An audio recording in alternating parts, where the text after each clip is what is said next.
Namaskar student. Myself Dr. Kirti Joshi, Assistant Professor, Food and Biotech Department, JVW University.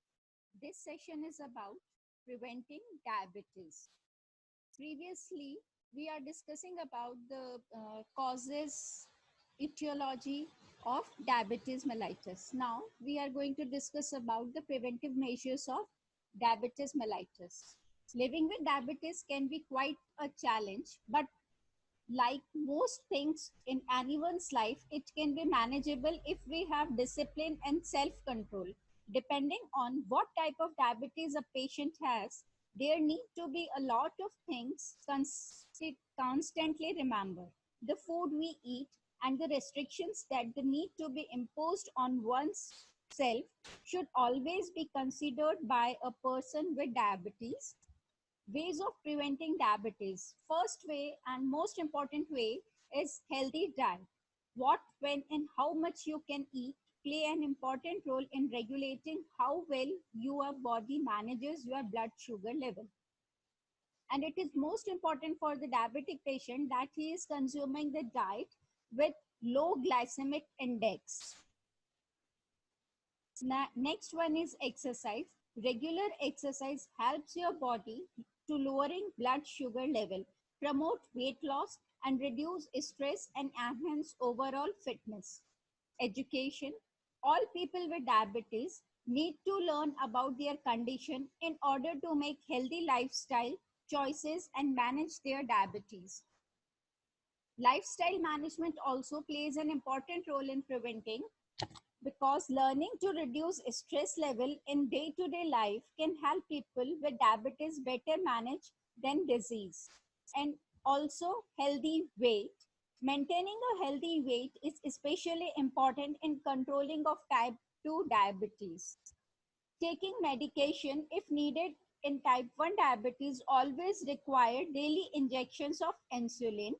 Type 2 diabetes is controlled through exercise and meal planning and may require medications or insulin to assist the body in making or using insulin most effectively. Thank you. This session is powered by Digital Version 2.0 JV University.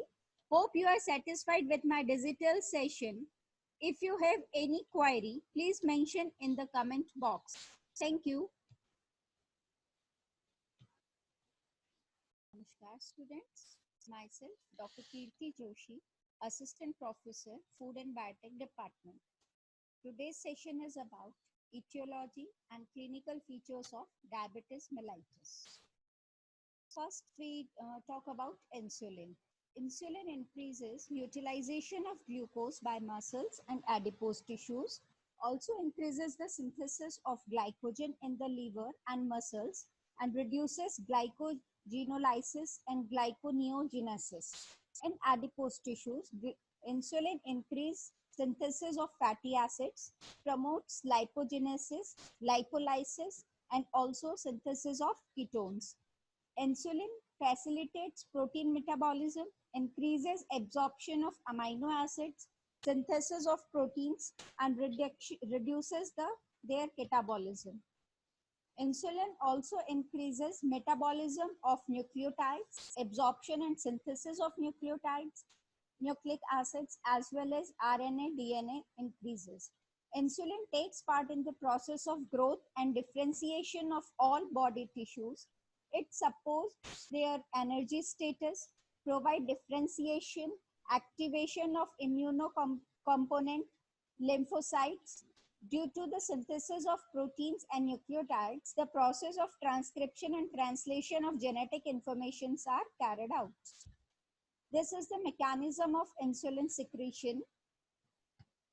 Now, diabetes mellitus. The diabetes mellitus or DM describes a metabolic disorder of multiple etiology characterized by chronic hyperglycemia, that is elevation of glucose in the blood with disturbance of carbohydrate, fat, and protein metabolism resulting from defects in insulin secretion, insulin action, or both its secretion and action.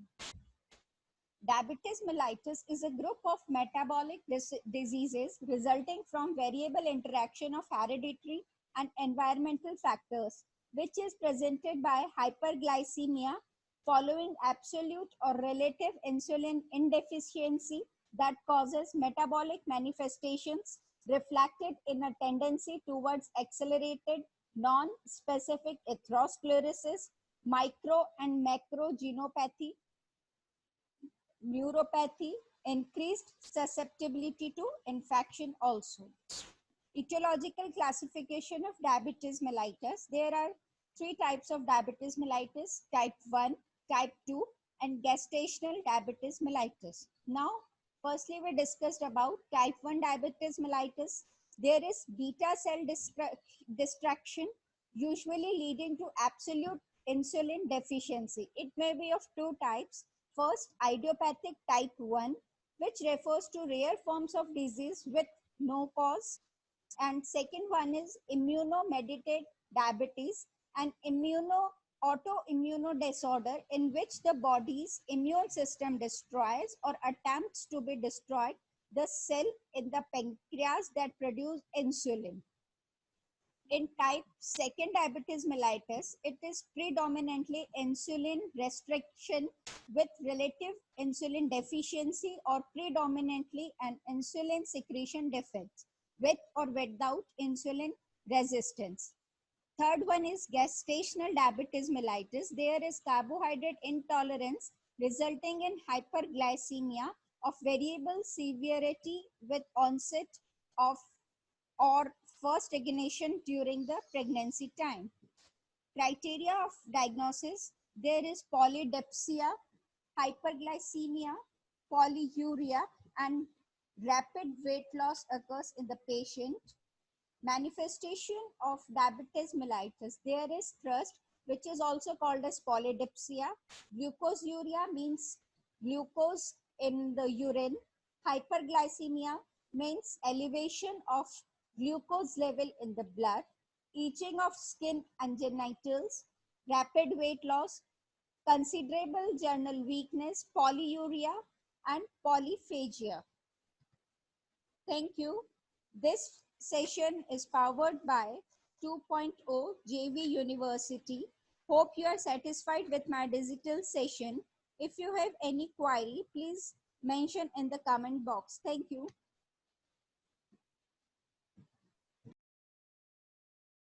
Namaskar students. Today we'll discuss about preventive strategies to overcome the deficiency disease like protein energy malnutrition. The first preventive measure is food responsive interventions. In this, food distribution, general food ration distribution, free distribution of a group of several food items, ideally included fortified and blended foods to the household to make the food easily available to that families. Second one is emergency school feedings, provision of food for school-aged children either in school or as task home ration. Thirdly, food for work, provision of a general food ration rather than wages to household for building virtual new infrastructures that make more easily available food items for the underdeprived families. Next is supplementary feeding. In this, provision of supplementary food rations either to prevent moderate acute malnutrition through blanket supplementary feeding programs or to treat moderate acute malnutrition through targeted supplementary feeding programs. And then therapeutic care, treatment of individuals with several acute malnutrition either through inpatient care or community-based care. These all comes under food responsive interventions. Now, Moving towards non-food response interventions. In this, there is livelihood support. In this, provision of cash for work, cash guarantees, microfinance, commodity vouchers, and cash vouchers in order to stimulate livelihoods. Next one is infant and young child feeding support. In this, provision of programming to protect, promote, and support optional infant and young child feeding. This can include breastfeeding, counseling, and development of safe scheduled area for breastfeeding.